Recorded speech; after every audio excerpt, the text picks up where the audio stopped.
Salam jasmara, ketemu lagi dengan Sir Alpen. Bagaimana kabar anak-anak kami sekalian?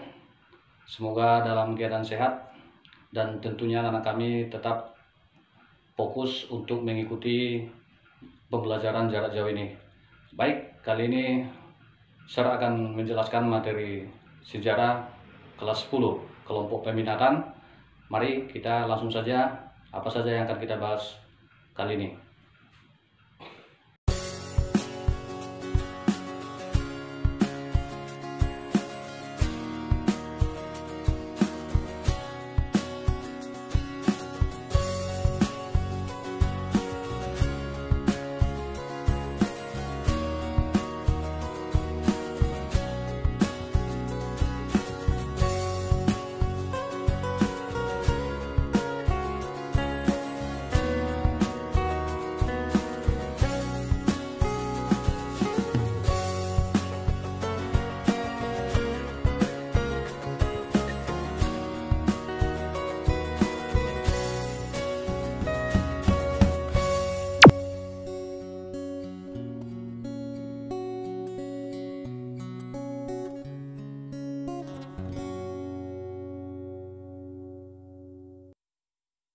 Baik, itu saja tujuan pembelajaran kita kali ini dan apa saja yang menjadi topik atau pokok materi kita. Nah, itu yang sudah disampaikan sebelumnya ya. Nah, langsung saja kita perhatikan konsep materi kita ya. Nah, kita kali ini akan membahas tentang yang pertama nanti pengertian sejarah itu sendiri ya. Nah, jadi sejarah itu nanti bisa kita artikan secara etimologi. Jadi kalau dikatakan secara etimologi berarti dilihat dari bahasanya ya. Kemudian yang kedua, kita akan melihat pengertian sejarah menurut para ahli atau para tokohnya begitu. Nah, kemudian yang kedua, konsep materi kita adalah kita akan membahas apa saja yang menjadi ciri-ciri daripada sejarah itu atau ilmu sejarah itu ya. Nah, jadi itu nanti ada 3, bahwa sejarah itu dikatakan unik, kemudian abadi, dan yang ketiga penting. Nah, itu ciri-ciri sejarah. Kemudian yang ketiga, konsep materi kita adalah kita akan membahas unsur sejarah, di mana unsur sejarah ini nanti ada 3. Yang pertama tentunya adalah manusia, dan kemudian ada waktu, dan ada ruang begitu. Nah, bagaimana hubungan ketiga unsur ini? Inilah sebenarnya inti pokok daripada materi pembelajaran ini ya. Nah, kemudian yang terakhir kita akan membahas hubungan manusia dengan sejarah itu sendiri, yang mana nantinya manusia itu tidak terpisahkan dari yang namanya sejarah. Kenapa? Karena manusia itulah yang menjadi subjek dan objek sejarah begitu ya. Nah, baik anak-anakku sekalian, tetap fokus, tetap semangat, kita masuk satu persatu. Kita lihat dulu pengertian sejarah secara etimologi.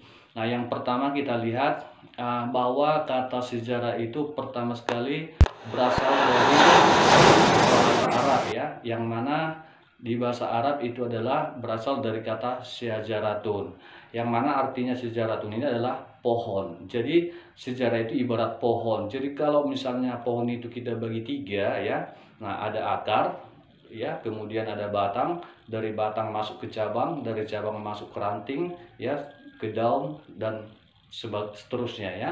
Nah, jadi kalau kita perhatikan di dalam kehidupan manusia, kita seperti pohon ya. Nah, ada nenek moyang kita gitu ya, kemudian nenek moyang kita itu berkembang terus sampai manusia sekarang ya, kira-kira begitu kalau dari bahasa Arabnya. Kemudian yang kedua, boleh juga kita lihat dari bahasa Inggris ya. Nah, dimana dalam bahasa Inggris sejarah itu disebut masa lampau daripada umat manusia ya. Nah, jadi di Inggris juga mengartikan bahwa sejarah itu selalu berhubungan dengan manusia. Dan yang ketiga, coba kita perhatikan dari nah, gesilit gitu ya, sesuatu yang telah terjadi begitu. Nah, inilah secara etimologi. Sekarang kita lihat dulu secara atau dari para tokoh-tokoh ilmuwan sejarah. Nah, yang pertama menurut Bapak Sejarah Dunia ya. Nah, jadi Bapak Sejarah Dunia itu namanya Bapak Herodotus ya. Nah, dia mengartikan bahwa sejarah itu berkembang dengan tujuan yang tidak pasti. Nah, mengapa demikian? Karena sejarah itu memang harus ditulis yang sebenarnya, baik atau buruk itu harus ditulis, dan itulah yang disebut dengan sejarah begitu ya. Nah, jadi kalau yang baiknya saja yang ditulis itu bukan sejarah, itu filsafat ya nak ya. Makanya nanti sejarah dengan filsafat itu tidak bisa disamakan, kira-kira begitu. Kemudian selanjutnya kita masuk menurut Collingwood. Nah, Collingwood juga mengartikan bahwa sejarah itu adalah tindakan manusia pada masa lampau begitu ya. Nah, kemudian yang terakhir kita lihat dari tokoh sejarah Indonesia ya, Muhammad Yamin. Dia juga mengatakan bahwa ilmu sejarah itu adalah pengetahuan tentang peristiwa masa lampau yang dibuktikan dengan kenyataan atau benar-benar terjadi, dapat diterima akal karena memiliki bukti yang nyata, kira-kira begitu ya. Nah, kemudian dari pendapat para tokoh ini dapat kita simpulkan ya, ilmu sejarah itu apa? Nah, mari kita simpulkan begini anak-anakku sekalian. Jadi kalau dikatakan ilmu sejarah itu adalah ilmu yang mempelajari tentang kehidupan manusia yang benar-benar terjadi di masa lampau ya. Jadi kata kuncinya jangan lupa itu di masa lampau, kemudian juga benar-benar terjadi. Jadi harus dapat dibuktikan begitu anakku sekalian ya. Nah, kita lanjut. Berikutnya kita membahas tentang ciri sejarah. Nah, sejarah ini memiliki 3 ciri.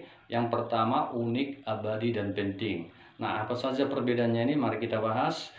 Ciri sejarah yang pertama unik, itu artinya adalah bahwa sejarah itu terjadi sekali saja. Tidak pernah sebuah peristiwa itu hanya terjadi sekali saja ya nak ya. Nah, contoh saya ambil ya. Contoh, Perang Dunia. Nah, kan gitu ya, Perang Dunia. Perang Dunia pertama itu terjadi tahun 1914 sampai tahun 1918. Nah, kemudian terjadi lagi Perang Dunia. Nah, namanya itu jadi berbeda. Namanya adalah Perang Dunia Kedua begitu ya, yang terjadi tahun 1939 sampai dengan 1945.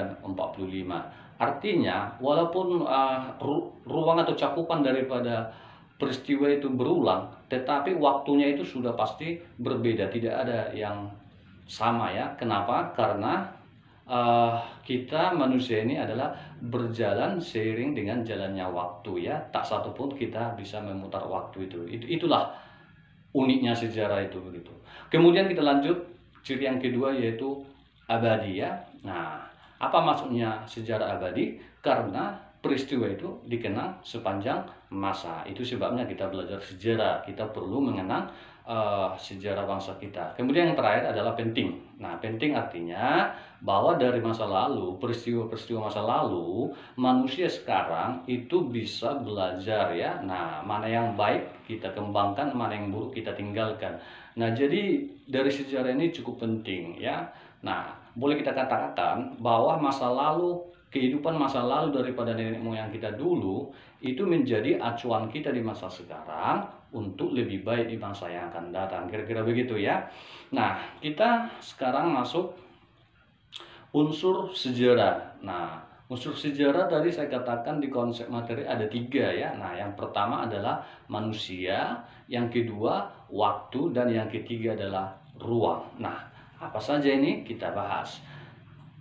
Unsur yang pertama manusia. Manusia siapa? Nah, manusia itulah yang disebut sebagai subjek dan juga objek daripada peristiwa. Mengapa? Nah, karena manusia itu adalah pelaku daripada sejarah itu. Ya, kemudian kalau terjadi kajian penelitian yang dikaji juga adalah manusianya begitu ya. Nah, kemudian waktu. Waktu itu ya waktu kapan terjadinya sebuah peristiwa itu ya. Nah, kemudian ruang ini bisa kita artikan sebagai tempat. Tempat apa? Tempat terjadinya sebuah peristiwa. Nah, itulah unsur sejarah. Artinya, ketiga unsur ini tidak dapat dipisahkan ya. Ini selalu berhubungan satu sama yang lain ya. Yang 3 ini tidak dapat dipisahkan, selalu berhubungan. Nah, karena sejarah itu manusia, sebaliknya manusia itu juga sejarah begitu ya. Nah, jadi untuk belajar itu sebabnya untuk belajar sejarah itu sebenarnya mudah, hanya saja kita mau mencari jawaban daripada 5W dan 1H kan gitu ya.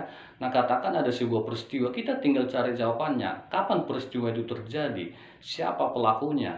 Di mana terjadi? Bagaimana proses terjadinya atau kronologinya? Apa yang terjadi? Pelajaran apa yang kita dapat dari peristiwa itu? Nah, cukup sudah kita belajar sejarah ya. Nah, kira-kira gitu konsepnya. Kemudian kita lanjut anak-anakku sekalian. Saya ambil dulu contoh di sini bagaimana kita menghubungkan antara ketiga unsur sejarah tadi ya. Nah, tadi ada manusia, waktu, dan ruang. Coba kita ambil sebuah peristiwa, katakan peristiwa proklamasi kemerdekaan Indonesia ya. Nah, jadi kalau kita hubungkan ketiga unsur ini, manusianya, pelakunya siapa? Katakan yang sebagai proklamator pada saat itu, ya tentu anak-anak kami sudah paham, yaitu Insinyur Soekarno. Lalu waktunya bagaimana? Berarti pertanyaannya adalah, kapan proklamasi kemerdekaan kita itu? Nah, itu tepatnya hari Jumat tanggal 17 Agustus 1945. Nah, itu dia hari Jumat tanggal. Nah, jadi kalau unsur waktu ini kan boleh dikatakan dari abad ya, kemudian turun ke tahun, kemudian juga bisa bulan, bahkan bisa juga dengan jam gitu ya. Nah, misalnya proklamasi kita itu tepat dibacakan pada pukul 10.00 waktu Indonesia bagian Barat begitu. Nah, kita masuk yang unsur yang ketiga, ruang. Ditinjau dari peristiwa proklamasi kemerdekaan Indonesia. Ruangnya berarti tempatnya di mana? Tempat pembacaan proklamasi itu di mana, kira-kira begitu. Jadi itu bisa dijawab. Nah, jawabannya adalah di Jalan Pegangsaan Timur nomor 56 Jakarta, tepatnya kediaman daripada Bapak Soekarno, kira-kira. Itulah sejarah anak-anakku sekalian ya. Jadi ketiga unsur ini sangat penting. Nah, kalau saya ambil negatifnya misalnya legenda atau mitos ya. Kenapa mitos itu tidak bisa kita gunakan, kita katakan sebagai sejarah ya? Nah, karena mitos itu tidak mampu menjawab yang namanya waktu begitu ya. Nah, tidak bisa menjawab. Katakan mitos legenda Danau Toba contoh kan gitu ya. Nah, kalau ditanya kapan itu terjadi, tidak bisa digaji atau dijawab itu ya. Maka itu dia bisa dikatakan sejarah. Nah, jadi sejarah itu harus bisa menjawab kapan itu terjadi, di mana ruangnya, bagaimana kronologisnya, kira-kira gitu. Itulah sejarah. Baik, mudah-mudahan mengerti. Kita lanjut. Manusia dalam sejarah itu sebagai subjek, tadi sudah saya jelaskan. Nah, kenapa dikatakan subjek? Karena sejarah itu, manusia itu adalah pelaku manusia atau yang melakukan aktivitas ya, yang digaris dalam penelitian adalah perilaku daripada manusia itu sendiri. Kemudian dikatakan sebagai objek karena manusia itulah yang melaksanakan aktivitas. Jadi kajian penelitiannya juga aktivitas daripada manusia. Nah, dapat kita simpulkan anak-anakku sekalian bahwa manusia tidak dapat dipisahkan dari sejarah, dan sebaliknya sejarah tidak dapat dipisahkan dari manusia. Setiap membahas sejarah pasti membahas manusia di dalamnya begitu. Karena itu adalah subjek dan objeknya. Nah, sekarang bagaimana unsur waktu dalam sejarah itu? Jadi unsur waktu dalam sejarah itu ada 3 ya. Bukan berarti belajar sejarah itu hanya masa lalu, tidak ya. Nah, jadi unsur waktunya itu ada 3. Kalau dalam bahasa Inggris ada past, present, future ya. Nah, masa lalu, masa kini, dan masa yang akan datang. Nah, apa yang dapat kita simpulkan dari sini? Artinya begini anakku sekalian, bahwa peristiwa yang sudah terjadi di masa lampau itu kita jadikan sebagai acuan di masa sekarang untuk lebih baik di masa yang akan datang ya. Nah, kira-kira begitu. Jadi sangat mudah ya. Saya rasa itu saja topik materi kita kali ini. Semoga apa yang saya sampaikan dapat kalian pahami, dan ingatlah, tetap semangat. Kalian adalah generasi emas bangsa ini. Tetap raih prestasimu. Salam dari Sir Auben.